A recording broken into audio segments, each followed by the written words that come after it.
सुहृदगणे, LDF और UDF, इन दोनों के झंडे अलग है, सिंबल अलग है, लेकिन इनकी पॉलिटिक्स, इनका एजेंडा एक ही है।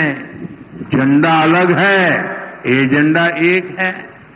Full corruption, zero accountability, full communalism, zero responsibility.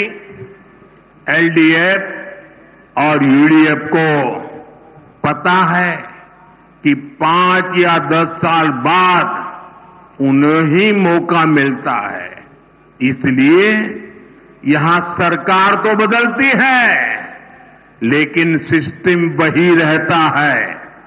अब आपको सही मायने में नई सरकार बनानी है।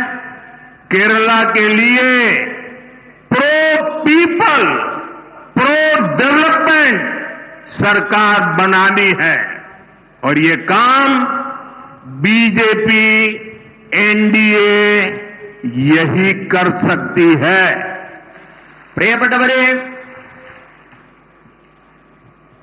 സിപിഎമ്മിന്റെയും കോൺഗ്രസിന്റെയും ഇടതുപക്ഷത്തിന്റെയും വലതുപക്ഷത്തിന്റെയും പതാകകൾ ഒരുപക്ഷെ വ്യത്യസ്തമാകാം, ചിഹ്നം രണ്ടായിരിക്കാം, എന്നാൽ ഇവരുടെ രാഷ്ട്രീയം, ഇവരുടെ അജണ്ട ഒന്നു തന്നെയാണ്. ഒരു വശത്ത് ആരോടും കടപ്പാടില്ലാത്ത സമ്പൂർണ്ണ അഴിമതി, ആരോടും ഉത്തരവാദിത്തമില്ലാത്ത സമ്പൂർണ്ണ വർഗീയത. ഇവര് രണ്ടുപേരും സാധാരണ ധരിക്കുന്നത് 5-10 വർഷം കാത്തിരുന്നാലും വീണ്ടും ഭരിക്കാൻ അവസരം കിട്ടുമെന്നാണ് രണ്ട് മുന്നണികളുടെയും പ്രതീക്ഷ.